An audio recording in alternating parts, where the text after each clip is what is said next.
Yun guys, ganito yung ginagawa sa loob ng makina. Kinakat lang yung bakal dyan para makuha yung accurate na haba. Millimeter yung pinagbabasihan namin dyan, tapos bubutasan lang siya.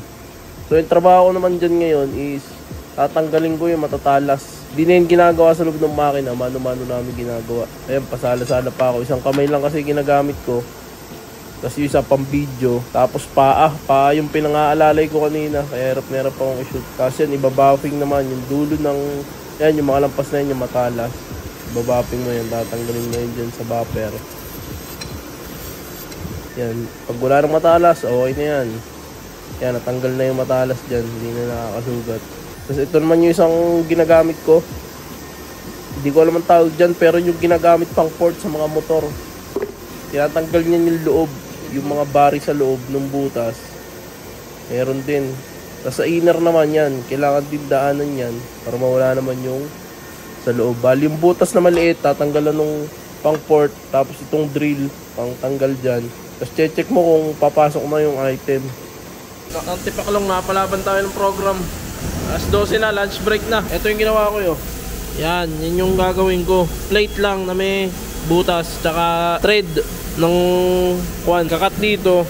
Ikakat, tapos bubutasan. Nakat ko na to, okay na yung sukat niya, 500mm na. Ang problema yung program niya, napakadami. Ayun o, yan, lahat sinulat ko kanina. Bago pa lang ako rito, nalilito pa ako.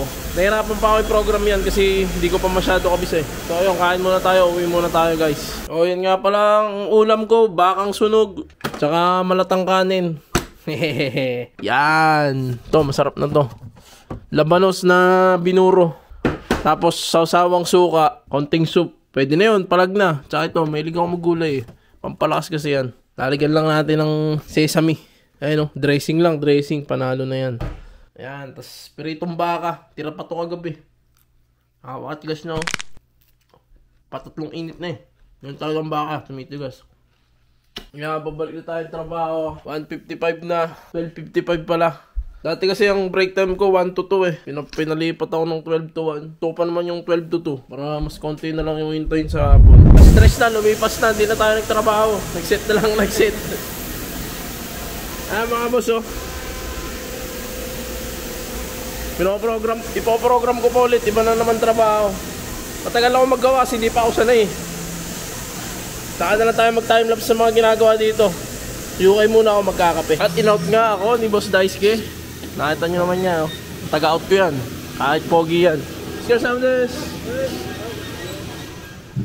Guys, sibat na ako. Kumain ako na yung mga yan. Edwin, sibat na ako. Sir Samdes! Uwi yan, pag-uwi na. Jaguar na tayo, guys. Pag-uwi natin, papalit lang. Tapos pupunta na tayo sa ating second job. Wala eh. Hindi kayang bumuhay. Pagka minimum hours lang yung pinapasok mo sa Japan, gigipitin ka talaga rito. Dapat meron kang part-time o kaya OT. Kasi pag wala, tatanda ka lang rito sa Japan, hindi ka makakaipon. Tawid muna tayo guys. Bing bing bing bing bing bing bing. Oha, touchdown. Ayun na. Ha ha ha. Ding ding.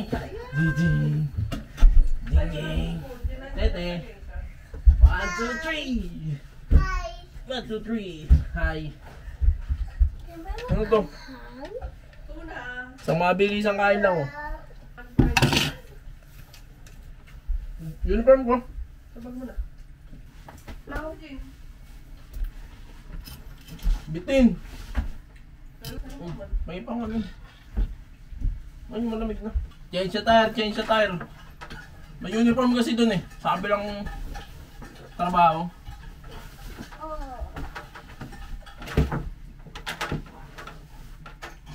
Ano na naman, Jean? Talaga naman.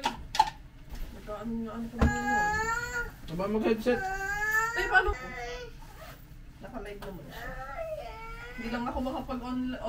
May pera pa ba dun sa wallet? Jean, mahal-mahal yan. Sarang yan. Oh, let's go na. Halis na tayo. 2 minutes lang tayo sa bayo. Tirang kanin pa. Busin na natin. Bye, Jinjin. Umiyak yung bata.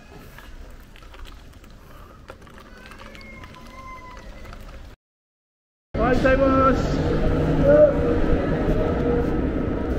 Oh, gozaimasu. Gozaimasu. Yung ginagawa ko last Tuesday. Ito ngayon. Spot lang.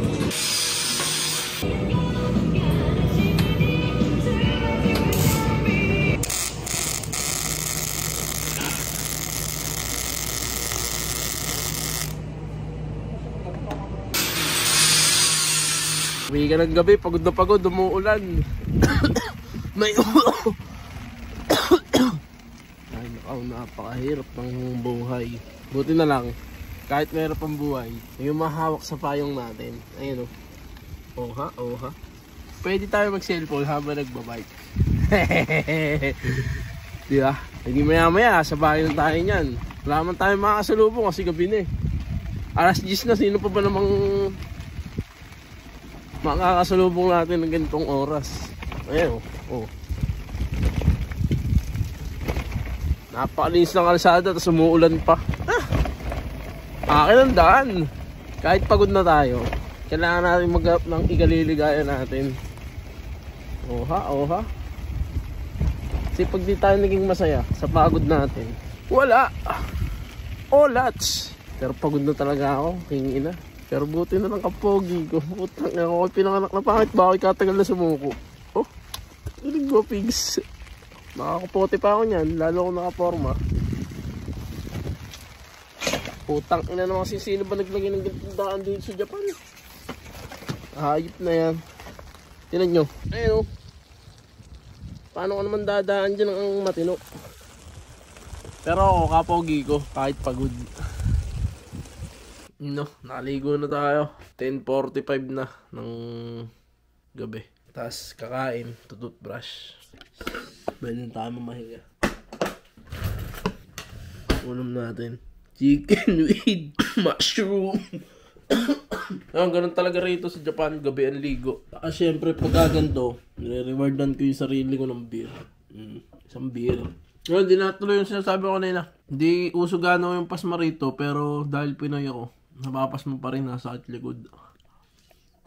So ayan o, dito na tayo sa kwarto, hinata na tayo.